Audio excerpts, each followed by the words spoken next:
Bismillahirrahmanirrahim. Assalamualaikum warahmatullahi wabarakatuh.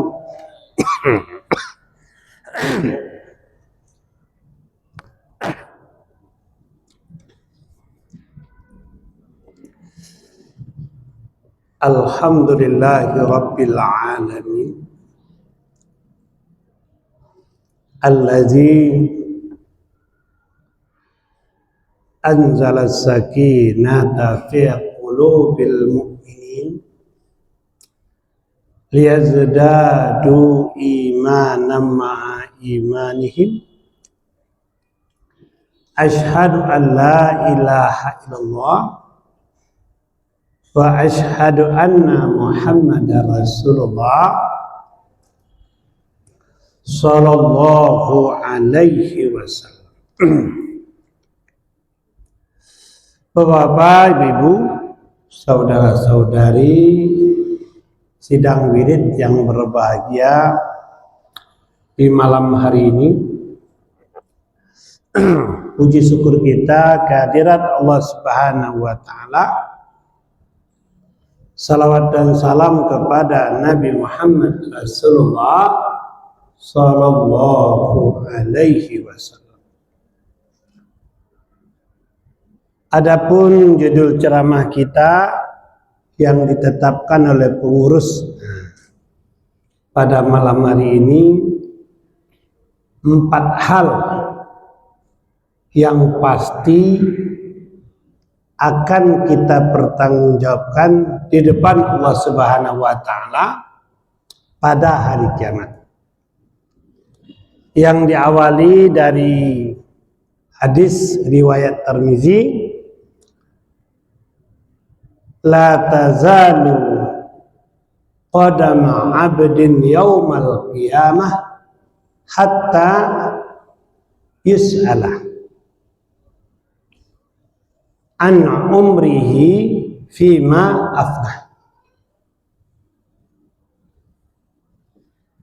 wa an ilmihi fima fa'al wa an malihi min aina tasabahu wa fima anfaqahu wa an jismihi fima ablah. Rawahul Tirmizi.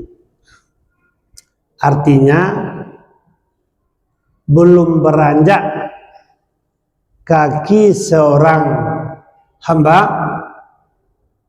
atau seseorang sebelum ditanya 4 hal.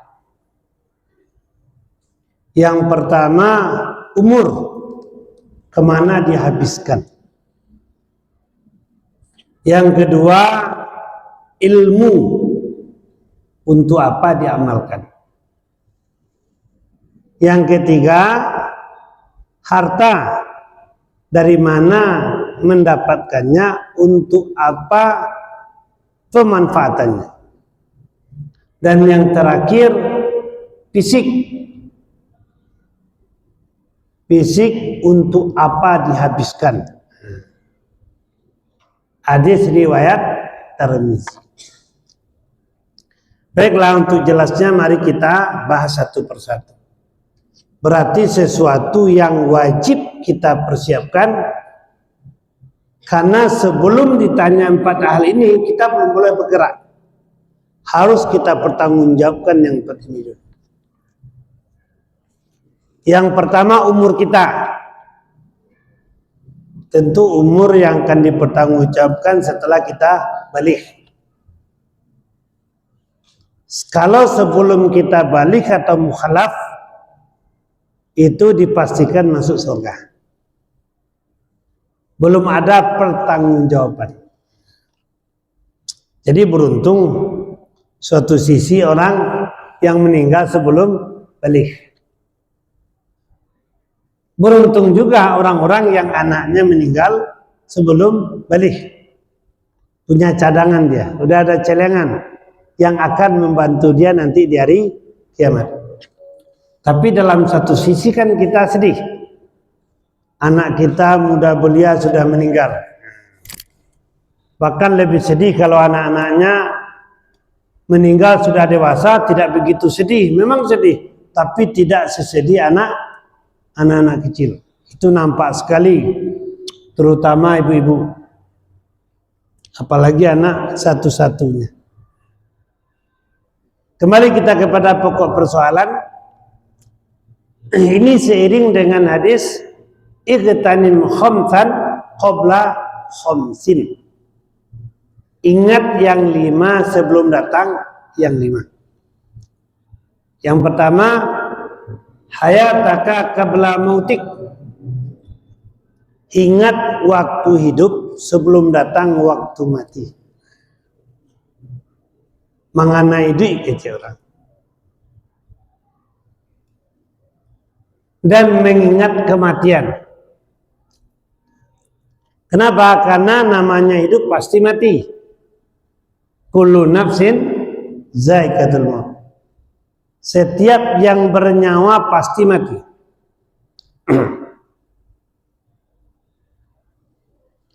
Setiap yang bernyawa pasti punya ajal. Likulli umatin ajal.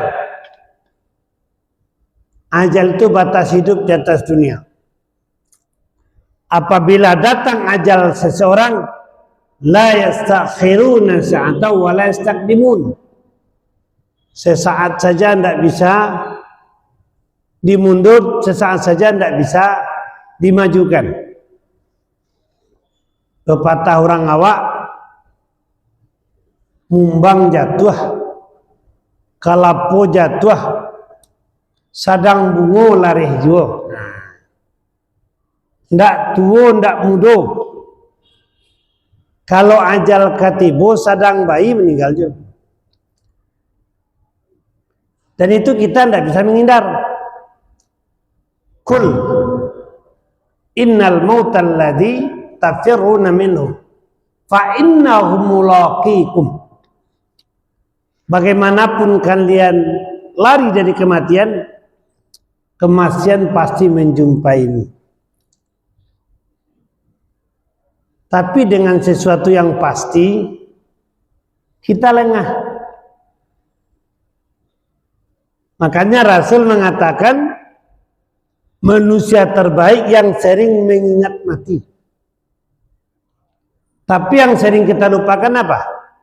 Kematian. Coba lawak kalau cerita mati, orang lain.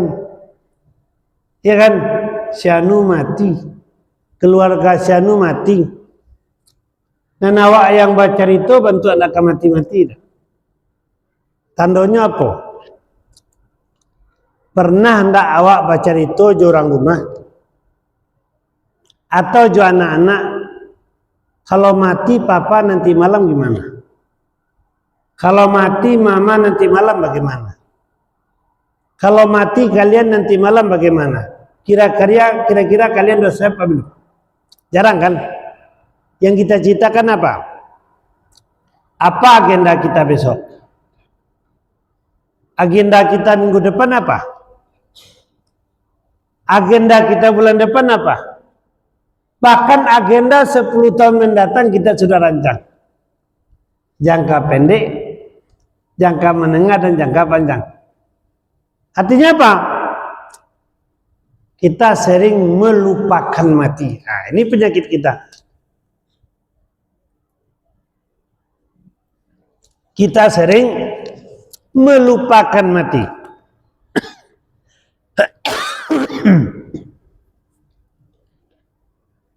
Tapi rata-rata, walaupun sudah pasti, manusia takut mati. Walaupunlah pasti mati, tapi rata-rata takut mati. Kenapa manusia takut mati? Pertama, tidak yakin masuk surga. Kalau yakin masuk surga, pasti akan daftar dulu. Karena kehidupan yang sebenarnya di surga. Kehidupan yang hakiki di surga. Kedua, kenapa manusia takut mati? Karena yang terbayang neraka, banyak dosa. Yang terbayang neraka karena banyak dosa. Ketiga, kenapa manusia takut mati? Cinta dunia. Al-malu hubban jaman, mencintai keindahan dunia. Pada dunia ini sementara, permainan dan sandiwara, setetes air dibanding laut yang luas. Kenapa manusia takut mati? Cinta keluarga, ya kan? Deba maka kalau abang mati dulu, jangan awaklah mati dulu. Tak tahu dewa suruh hidup surang dua abang lebih banyak kepandaian, ya kan? Rata-rata manusia takut mati. Walaupun mati itu satu kepastian yang pasti datang, tidak bisa digeser-geser. Jadi makanya tugas manusia bukan lari dari kematian, menunggu kematian. Itu tugas kita, menunggu kematian. Wala tamutunna illa wa antum muslimun. Janganlah kalian mati kecuali benar-benar muslim. Itu tugas awak. Artinya kalau dijabarkan, kita persiapkan kematian kita husnul khotimah. Jadi memang tugas kita itu menyambut kematian, Pak Ji. Tapi yang sering apa? Seakan-akan kita menghindar dari kematian. Tidak bisa. Menunggu kematianlah tugas kita. Di masjid kita tunggu kematian. Di rumah kita tunggu kematian. Di kantor kita tunggu kematian. Di pekerjaan kita tunggu kematian. Apapun agenda kehidupan yang benar kita lakukan, niatnya benar, caranya benar, kesungguhannya maksimal, dengan potensi terbaik, niat mencari ridha Allah, semuanya syahid. Tinggal lagi kelas syahidnya bagaimana. Kalau syahid tertinggi itu memang perang dengan niat yang benar, meninggal di sana, itu syahid yang paling tinggi. Bekerja kita dengan maksimal syahid, menjadi pendidik kita syahid, rumah tangga kita urus dengan benar syahid. Yang penting niatnya benar, caranya benar, maksimal, dengan potensi terbaik, mencari reda Allah.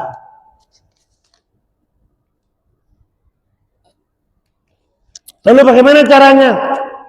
Ya, secara ringkas, tentu kita jaga ketakwaan. Ittaqullah haitsuma kuntah. Karena orang bertakwa,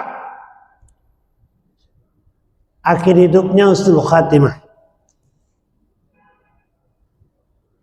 Wasari'u ila maghfiratin min rabbikum wa jannatin arduas samawati wal ard uiddat lil muttaqin.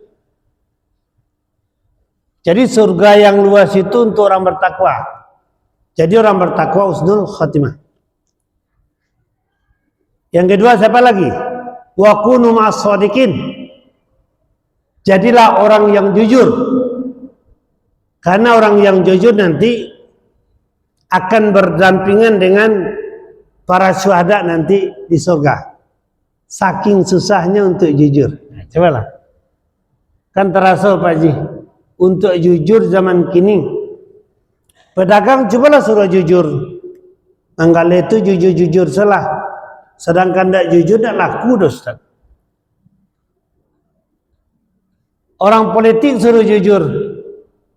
Berpolitik itu jujur salah. Pepolitik pun tidak ada yang jujur dosa. Kalau jujur kalah Pak. Betul tidak? Padahal Rasul berpolitik strategi. Betul tidak Pak Haji? Jadi pemborong itu jujur sajalah. Kira-kira jawabannya apa? Mana ada pemborong yang jujur Ustaz? Bahkan ada yang mengatakan pemborong itu identik dengan pembohong. Ya kan? Ungkapan kejujuran mereka. Jadi seakan-akan memang jujur itu memang dalam, sulit. Makanya husnul khatimah. Jadi kalau Pak Haji ingin husnul khatimah, jujur-jujur sajalah. Yang ketiga apa? Teguh pendirian, istiqomah. Innal ladzina qalu rabbunallah tsumma istaqamu tatanazzalu alaihimul malaikah alla takhafu wa la tahzanu wa abshiru bil jannati allati kuntum tu'adun. Itu dia husnul khatimah. Sesungguhnya orang-orang yang mengatakan Tuhan kami adalah Allah, Allah turunkan malaikat ke hati dia. Jangan takut, jangan bersedih, jangan galau. Gembirakan mereka dengan surga yang dijanjikan Allah. Itu buktinya dia husnul khatimah. Siapa lagi yang akan mendapat husnul khatimah? Orang yang berdoa. Ya Allah, temukan kami dengan husnul khatimah. Ud'uni wastajib lakum. Allah kabulkan doa itu. Jadi kita harus berdoa untuk mendapatkan husnul khatimah. Dan harus yakin, ana inda dhanni abdi bi, kata Allah. Saya ini tergantung persangkaan hambaku. Apabila hambaku persangka baik, kuberikan yang baik. Apabila hambaku persangka jelek, kuberikan yang jelek. Harus yakin kita mendapat husnul khatimah.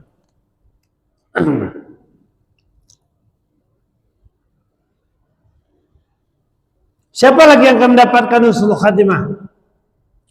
Orang yang memang selalu istighfar dan minta ampun kepada Allah Subhanahu wa ta'ala. Jadi makanya kita harus yakin menunggu kematian dengan husnul khatimah. Jadi makanya Rasul berpesan tentang umur ini, ingat hidup sebelum mati. Yang kedua, wasihataka qabla saqamik. Ingat waktu sehat sebelum datang waktu sakit. Awak kalau sedang sehat dah tak akan ada Pak Haji. Iya kan? Manusia kalau sedang berpotensi itu sering lupa. Innal insana la yatgha ar-ra'a istaghna. Manusia itu berpotensi berbuat melampaui batas, berbuat di luar kebenaran sewaktu dia punya kemampuan, punya kesehatan, punya kekayaan, ya kan? Punya kedudukan. Oh, itu yang sulit. Kalaulah sedang sakit, tapi pengana tidak tahajud, tapi badan tidak talak lah. Ya kan? Jadi memang sedang sehat, sedang lincah-lincah itulah kita melakukan berbagai macam amalan. Jadi amalan itu sebenarnya, amal itu artinya kan pekerjaan.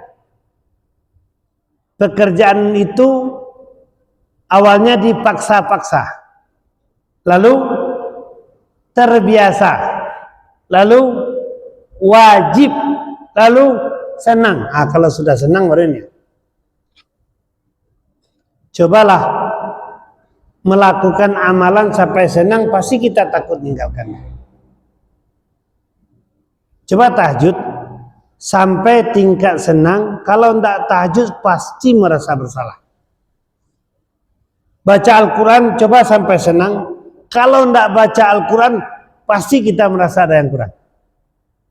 Sedekah coba senang, kalau tidak bersedekah pasti kita merasa bersalah.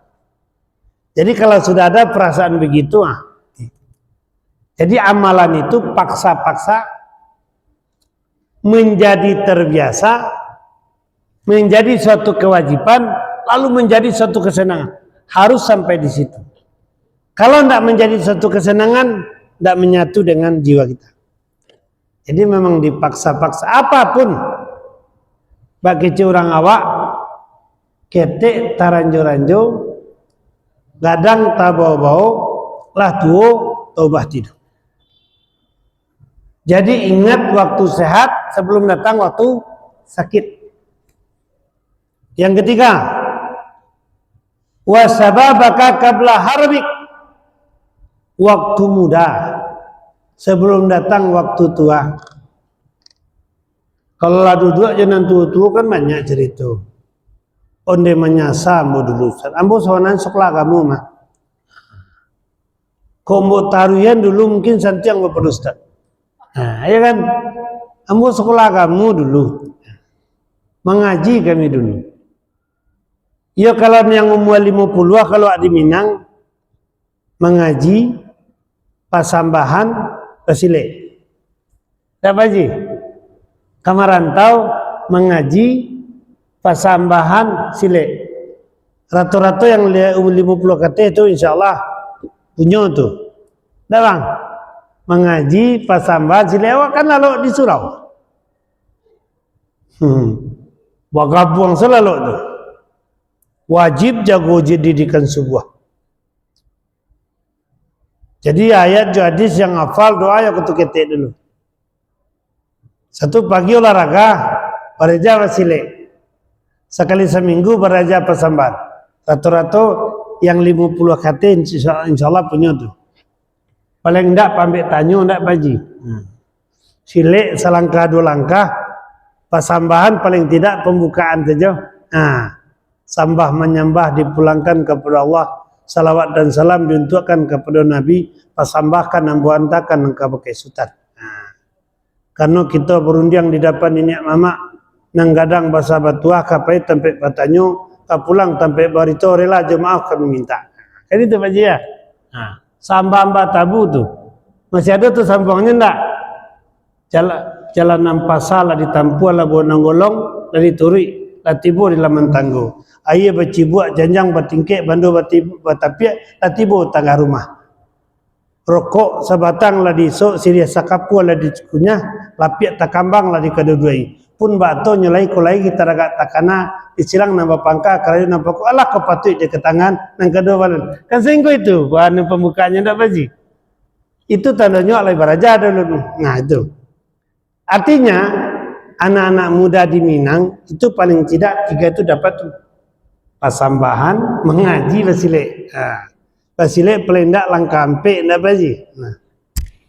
Ada. Kita lanjutkan wasababaka qabla haramik. Ingat waktu muda sebelum datang waktu tua. Pepatah Arab kan sudah mengatakan menuntut ilmu di waktu kecil bagai melukis di atas batu. Menuntut ilmu setelah dewasa bagai melukis di atas air. Jadi waktu muda goyong. Kalau tidak hati-hati awak, penyesalan banyak. Kalau tua baru terasa.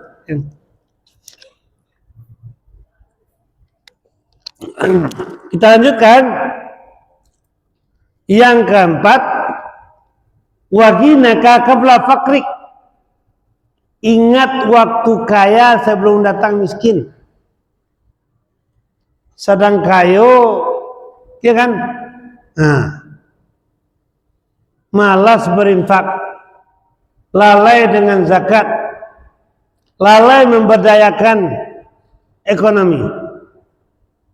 Lah miskin baru terasa. Sedang kayu dulu aku nang disabui. Tinggal cari toleh, ya kan? Dulu ambo piti ko Ustaz. Dulu awak memacik produk itu. Dulu tinggal cari toleh. Ya kan? Jadi makanya selagi ada kemampuan, selagi ada finansial, manfaatkan.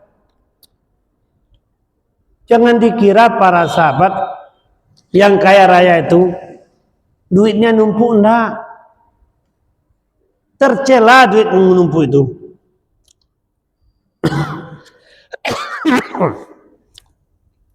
Alladzi jama'a malahu wa addadah. Yahsabu anna malahu akhladah. Tercela yang menumpuk harta itu. Tidak boleh itu dok Haji. Sampai triliunan ada orang itu terkumpul, tidak boleh. Abdurrahman bin Auf kan tergolong paling kaya itu. Sering menghabiskan harta. Membayarkan hutang orang Madinah. Menanggung biaya perperangan. Membeli korma busuk sedang korma tidak laku. Ya kan? Dihabiskan. Jadi kekayaan orang beriman itu diberdayakan. Tapi dengan diberdayakan kan diganti oleh Allah. 10 kali lipat, 700 kali lipat, bahkan yudaifu liman yasha, tidak terhingga. Tapi di akhir ayatnya, dalam beberapa buku yang saya baca, beliau masih menyisakan harta 4 triliun untuk 4 istri beliau. Padahal tiap sebentar menghabiskan harta. Di akhir ayat beliau masih tersisa harta beliau 4 triliun. Kenapa? Karena dimanfaatkan. Jadi ingat waktu kaya sebelum datang waktu miskin. Yang kelima, wa faragaka qabla suglik. Ingat waktu lapang sebelum datang waktu sempit. Makanya para motivator mengatakan, lakukan segala sesuatu yang bisa dilakukan segera. Konsep Islam juga segerakan apa yang memang bisa kita lakukan. Karena kita sering mengulur-ngulur waktu. Sebentalai lah. Ya kan? Dalam amalan, iblis bermain kapan? Antara perintah dengan pekerjaan. Kita mau salat nih Pak Haji, waktu udah masuk, belum dilakukan. Cobalah kalau tidak diundur iblis. Apalagi cari tahu sarang lama. Tamu adolo, kopi rancak lo terletak. Tapi agak tu leh. Amu beko jam 2 salat zuhur, masih panjang waktu. Memang iblis bermain antara perintah dan mengerjakan. Jadi jangan dilalaikan apapun. Misalnya ingin berzakat, segerakan. Apalagi zakat kalau terkumpul 5 juta, 10 juta. Cobalah orang bisa berkurang tuh. Separuh lah bayar dulu. Bisa enggak Bapak ya? Batu Ustaz, awak zakat tahun dulu lu nak bayar dah. Karena disitulah iblis bermain antara perintah dan amalan. Jadi makanya amalan itu segerakan. Saya jawab bayar lampu dulu sebelum online. Tanggal 5 kalah bisa bayar lampu. Aman kan? Tidak ada antrian. Pokoknya sampai tanggal 10 tidak ada antrian kan Bang? Ditutup tanggal 20. Kalau tidak tanggal 9 balik atau tanggal 20 pagi, tidak bayarnya. Akhirnya panjang sepanjang tali baru. Betul tidak Pak Haji? Padahal kalau dibayar tanggal 5 aman kan? Jadi konsep Islam tuh sedang waktu lapang tuh kerajaan. Kumua baju salai doalai cucilan suang. Iku kalau ndak songgun gadang alu macuci le do. Abeko latih. Abah tangka jadinya. Abangku basuruh aja awak. Betul. Habis mencuci 2 ember gadang. Padahal kalau dicuci patang kan 3 alai jemu. Ariko ampe alai. Besok 3 alai selesai ndak ada masalah. Jadi makanya kecek buya parabek kulu amrin bi ansurin. Karajoko selesai bansuan Suez. Tak balik dong. Kalau di semuanya dicicil. Dia orang yang mencicil ini rajin. Orang pintar belum tentu sukses. Orang bodoh belum tentu gagal. Tapi orang rajin pasti sukses. Menjada wajat siapa sungguh dapat. Walladzina jahadu fina lanahdiyannahum subulana. Orang yang rajin di jalan kami akan kami tunjukkan subul. Banyak petunjuk, banyak hidayah.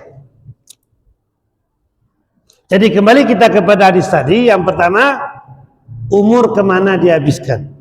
Paling tidak yang 5 tadi. Waktu hidup, ingat waktu hidup sebelum datang waktu mati. Ingat waktu sehat sebelum datang waktu sakit. Ingat waktu muda sebelum datang waktu tua. Ingat kaya sebelum datang miskin. Ingat lapang sebelum datang waktu sempit. Sukses tuh. Ya, karena masih ada 3 lagi. Kalau kita bahas habis juga tuh. Belum wal asri lah. Masuk kita kepada yang kedua. Ilmu untuk apa diamalkan. Wa an ilmihi fima fa'al. La hasada illa fisnatain. Dilarang dengki kecuali 2 hal. Di antaranya apa? Orang yang berilmu kepada orang yang berilmu yang mengamalkan ilmunya. Boleh awak dengki itu. Hebat nyoba ilmunya, amalkan ilmunya. Kayak Buya Hamka, kayak Buya Nasir. Ya kan? Kayak Haji Agus Salim yang memanfaatkan ilmu. Rata-rata orang yang memanfaatkan ilmunya hidupnya sederhana. Kenapa? Asik dengan ilmu. Di antara 10 sahabat yang kaya raya, 1 yang kaya. Sayyidina Ali. Kenapa? Karena gerbangnya ilmu, senang berilmu. Jadi orang berilmu kayanya di ilmu, bukan di harta. Kenapa? Dihabiskan hartanya untuk ilmu. Jadi di antara yang tidak boleh pelit itu apa? Ilmu. Tidak boleh pelit. Karena dengan ilmu semuanya dapat. Man arada dunya fa'alaihi bilmi. Siapa ingin dunia dengan ilmu. Wa man arada al-akhirah fa'alaihi bilmi. Siapa ingin akhirat? Ilmu. Wa man aradahuma. Siapa ingin dua-duanya? Ilmi, dengan ilmu. Jadi kita dengan anak kita jangan pelit untuk ilmu Pak. Bali buku ke Bali. Bali buku pa Bali. Pokoknya sarana ilmu usahakan. Tentu sesuai kemampuan kita maksimal lah. Di Indonesia kan kelemahannya itu. Perhatian kepada ilmu ini tak begitu tinggi. Sehingga anggaran untuk ilmu tidak tinggi. Negara-negara yang maju menyelesaikan persoalan negaranya, pendidikan inilah yang diutamakan. Termasuk Cina. Cina itu kan paling banyak orangnya, paling miskin hidupnya. Cuma betul-betul walaupun dia komunis, ilmu dia utamakan, keahlian dia utamakan. Sehingga coba lihat, kemiskinan terangkat. Ilmu. Karena jelas, ayat pertama itu apa? Iqra. Dengan ilmu semuanya dapat. Kaya dengan ilmu. Berpangkat dengan ilmu. Terkenal dengan ilmu. Semuanya dengan ilmu. Kalau sudah dengan ilmu selesai semua. Jadi memang urutan pertama anak-anak kita itu tinggikan anggaran di keluarga kita dengan ilmu. Makanya orang berilmu itu diangkat oleh Allah. Yarfa'illahu alladzina amanu minkum walladzina utul ilma darajat. Itu saya baca keterangannya itu tingginya orang berilmu dengan orang tidak berilmu itu 7 sampai 1000 derajat. Bedanya 7 sampai 1000 derajat. Jadi kalau ingin mulia di depan manusia, di depan Allah, ilmu. Karena seseorang itu akan digerakkan oleh ilmunya yang ada. Jadi makanya itu ditanya nanti. Orang yang menahan ilmu, pelit dengan ilmu, akan dikekang di hari kiamat dengan kekangan yang terbuat dari api neraka. Jadi tidak boleh tahan ilmu. Termasuk ilmu silat, tidak boleh ditahan. Agia sadonyo, durang awak kan betingganji. Akhirnya lah buku-buku setiga. Berikan semuanya. Tak boleh pelit. Ambo karyawan, Ambo Paji. Kalian kerja sama Ustadz tuh boleh 3 tahun 4 tahun. Setelah itu buka usaha. Apa yang Ustadz mampu, Ustadz kasih kalian. Jadi kalian di sini bukan kerja, tapi belajar jadi saudagar, belajar jadi pebisnis. Minimal seperti Ustadz, kalau enggak lebih. Boleh Pak Haji tanya sama karyawan saya semua. Makanya karyawan saya itu Pak Haji boleh kuliah. Suka-sukaan masuk, sesuai kuliah. Udah banyak yang sarjana tuh. Kalau yang tidak berhitung waktu dengan kita tidak berhitung juga. Senang, sarjana dari toko. Nah, coba. Jadi udah banyak yang sarjana tuh Bang.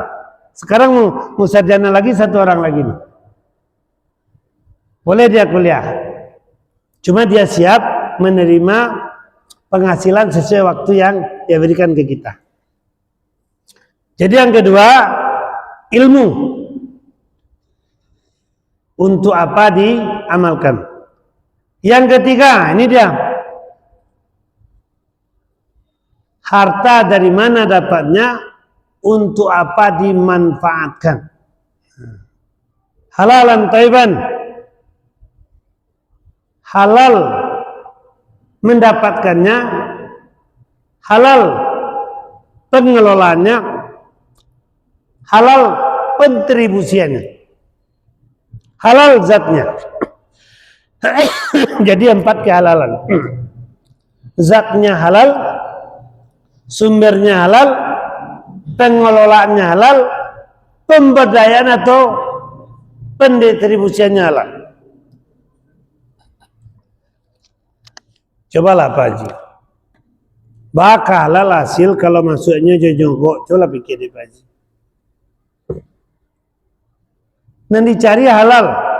Tapi cara tidak halal. Kira-kira Pak. La'anallah rasi wal murtasi wal rais. Dilaknat oleh Allah. Yang menyogok, yang menerima, dan perantara. Kemana mau dilarikan tuh Pak? Tapi bagi masyarakat kita zaman sekarang, kalau tidak murid itu tidak dapat kerajaan, nah mindset, pemahaman, ya kan? Jadi memang zatnya harus halal,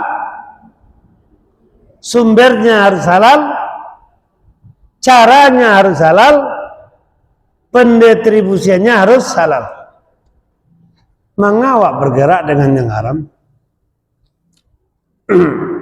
120 hari dalam kandungan bikat birizki wa ajalihi wa amali sakinah sa'id. Kami tetapkan rezekinya, kami tetapkan ajalnya, kami tetapkan buruk baiknya, ya kan? Kami tetapkan pekerjaannya. 120 hari belum lahir kita, sudah ada rezeki kita. Sudah jelas kita mau jadi apa. Tinggal lagi percepatan. Wa an laisa lil insani illa ma sa'ah. Dan tidaklah akan diperoleh oleh seseorang melainkan sesuai usahanya, profesionalnya, tambah rezeki. Wa qul i'malu fasayarallah amalukum wa rasul mu'minun. Bekerja kalian kata Allah. Bekerja keras, tambah rezekinya. Mayyatakila yaj'alu makhraja wa yarzuqhu min haitsu la yahtasib. Orang yang taat, Allah mudahkan urusannya, rezekinya tidak terduga. Allah lipatkan, gandakan rezeki karena bersama-sama. Al-jama'atur rahmah. Allah berikan kelipatan rezeki dengan bersedekah. Tinggal ikuti sajalah. Karena yang paham agama di Indonesia ini tidak sampai 10% Pak Haji. Yang 80% umat Islam itu tidak sampai 10%. 8% yang paham agama. Itu yang bermasalah. Bukan agama yang bermasalah. KTP-nya Muslim, keturunan Muslim, tapi tidak paham dengan agama. Itu dia. Nah ini dia. Jadi harta dari mana dan kemana akan ditanya. Dan yang terakhir fisik. Fisik ini sebenarnya kan prajurit ini. Kalau hatinya baik, kalau pemikirannya Islami, ini tinggal perintah Bu. Panca indera ini tinggal perintah Pak. Tangan ini tinggal perintah ini. Kaki tinggal. Tapi semuanya akan ditanya dan akan bersaksi. Berbohong mulut nanti kata tangan enggak. Saya pernah di sana. Berbohong mulut nanti kata kaki enggak. Saya pernah ke diskotik. Nah, ini semuanya akan ditanya. Tapi kata kuncinya fisik ini hanya prajurit menerima perintah. Siap komandan. Nah, kira-kira begitu. Jadi komandannya itu hati. Ya kan? Lalu di bawah hati itu ada pemikiran. Jadi hati menjadi raja. Ini para panglimanya di pikiran. Ini prajurit ini tinggal mengerjakan. Ya kan? Jadi kalau baik hati, baik pemikiran, insya Allah fisik ini akan bisa kita bertanggungjawabkan. Nah, karena Isya sudah masuk sesuai dengan amanah, ya kan? Judul malam ini 4 hal yang pasti ditanya setiap hamba sebelum bergerak kakinya. Umur, kemana dihabiskan? Ilmu untuk apa diamalkan? Harta dari mana dapat dan kemana dimanfaatkan? Yang kelima, fisik ini untuk apa dipergunakan. Nah, mungkin itu. Karena kajian kan ringan jale-jale. Ndak lo ada perlu nang ditanya ndak Pak Ji. Tapi selama kombo mengaji di siko, ya kan puluhan kali nambah tanya ndak jodoh. Banyak maaf wabillahi taufiq hidayah. Assalamualaikum warahmatullahi wabarakatuh.